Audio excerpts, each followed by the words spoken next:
Well, hello my peeps. It's Antoinette here.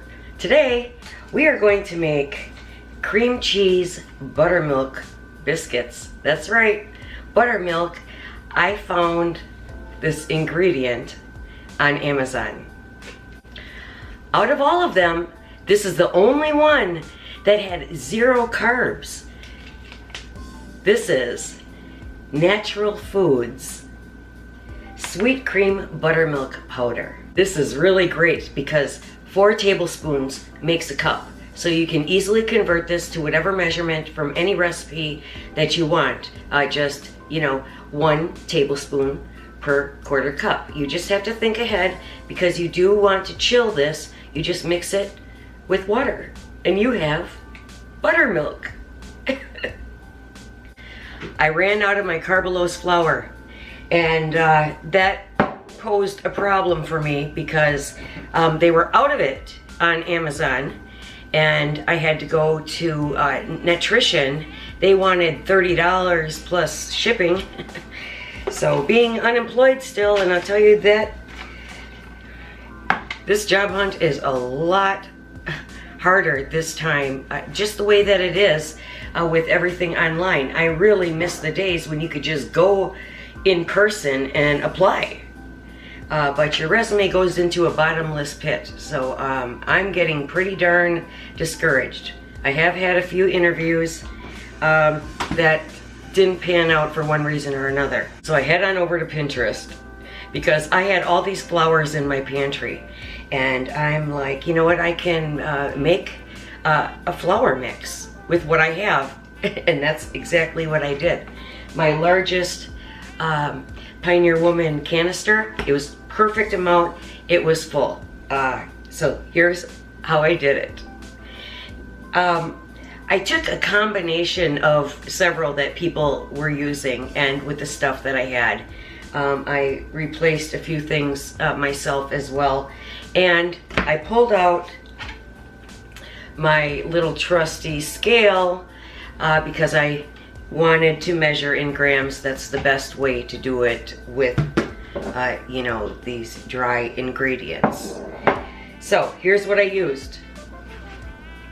224 grams of oat fiber, 400 grams of coconut flour, 165 grams of almond flour, 112 grams of flaxseed, 70 grams of collagen, 70 grams of whey protein isolate, and 40 grams of psyllium husk powder.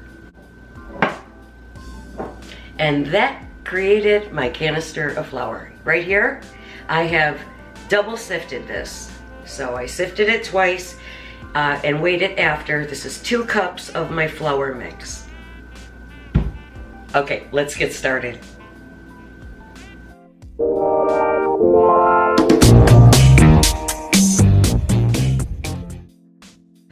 Okay, so this recipe is not keto. It came from Bunny's Warm Oven, and it's a regular recipe with all-purpose flour, 2 cups. So you can use whatever flour that you would like to use. You could do all almond flour if you wanted, but I'm hoping that my mixture is going to be great. I also sifted in the other dry ingredients into this, which is, all right, 1 teaspoon of the pink salt, half a teaspoon of baking soda, and 1.5 teaspoons of baking powder. So that's been sifted in with my 2 cups of flour mix. Now we have to act quickly. I pulled from the freezer 4 ounces of cream cheese, which I put this in there last night, but really just needs to freeze for 30 minutes or so. And frozen unsalted butter, 4 tablespoons. So 4 and 4.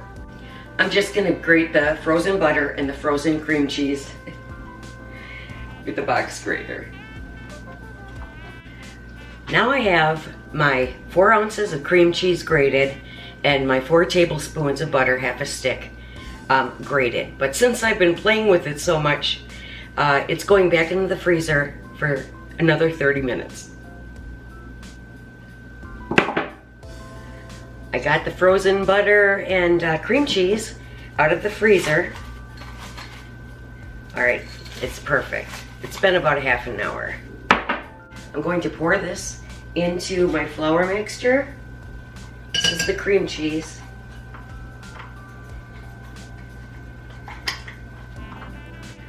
It's so much easier to work with frozen. And now the butter.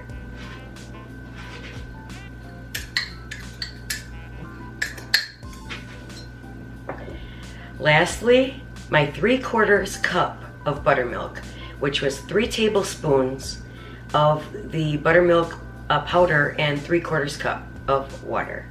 And this has been in there overnight. We'll just, oh wait. I'm not gonna pour it in yet. Let me see. Cut the butter and cream cheese into the flour mixture with the pastry blender. Okay, I was supposed to do that before adding the buttermilk. Well, I didn't put too much in. I have a food processor on standby if I need it, but I really don't think so. And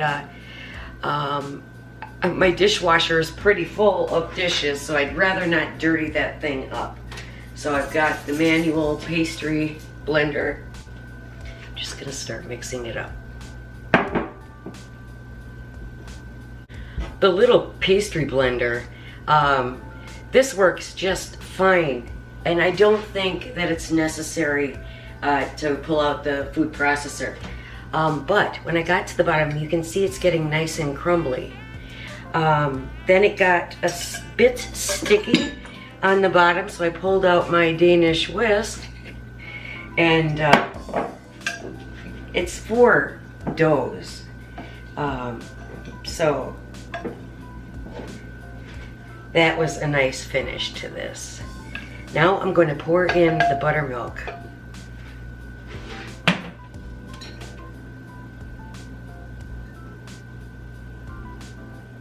Now you can just mix this with a fork, but I'm going to use my whisk. Now I'm thinking that because of the coconut flour in here, I may need more buttermilk.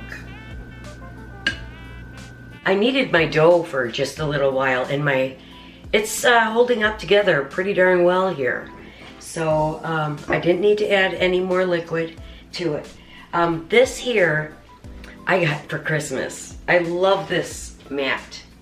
This is a pastry mat. It's Silly Bake silicone pastry mat. The remarkable thing about this is how it's in this nice canvas bag, but when you pull it out and lay it down, it lays flat.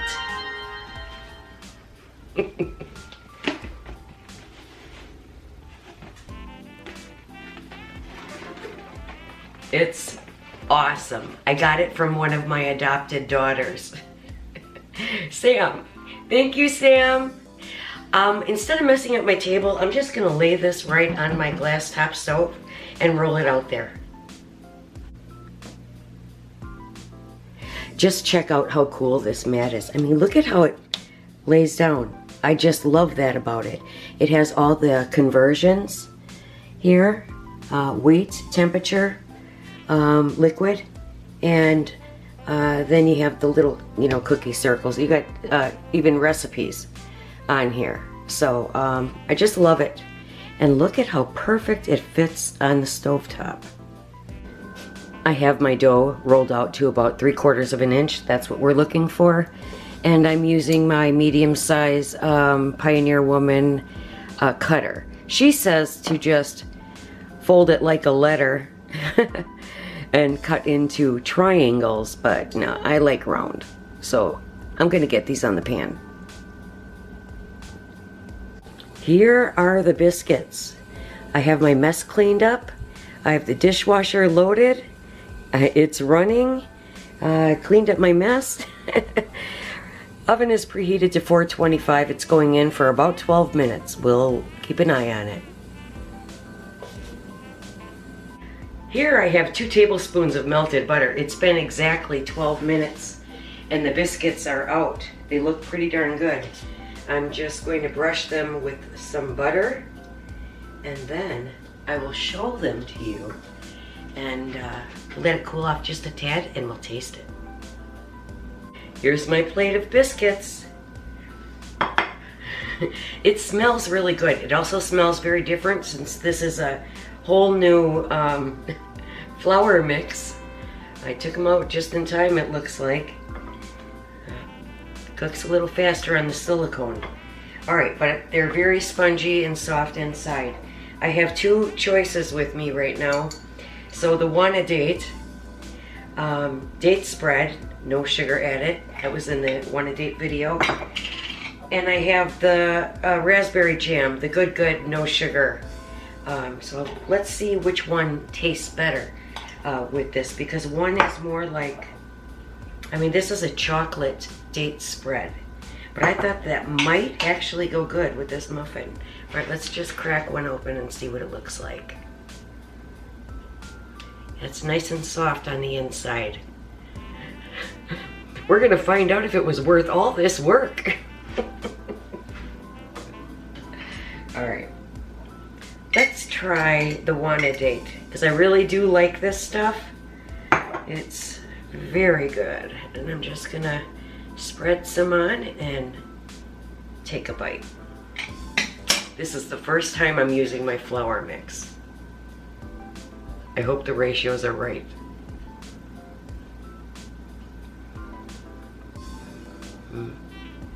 This is very good, but I don't know if it's just the spread. I need to taste this without anything on it. So I just take a bite of that. It's holding together quite nicely.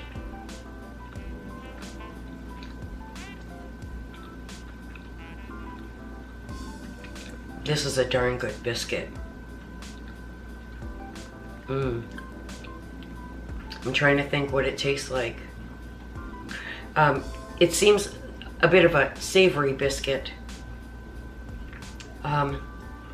This would be really good with gravy on top.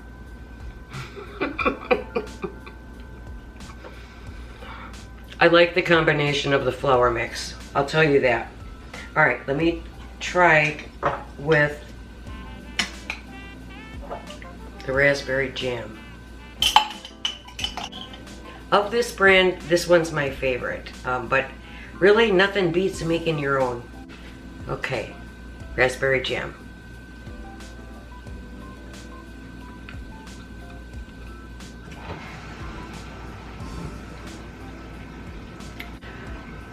This particular biscuit is best with this date spread.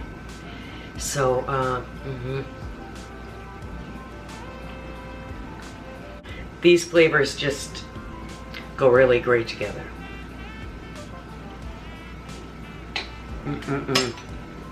To be honest with you, I prefer the Carb Quick drop biscuits, but the difference is that the Carb Quick contains wheat. These are wheat free. So that's the difference. So these are way lower in carbs, and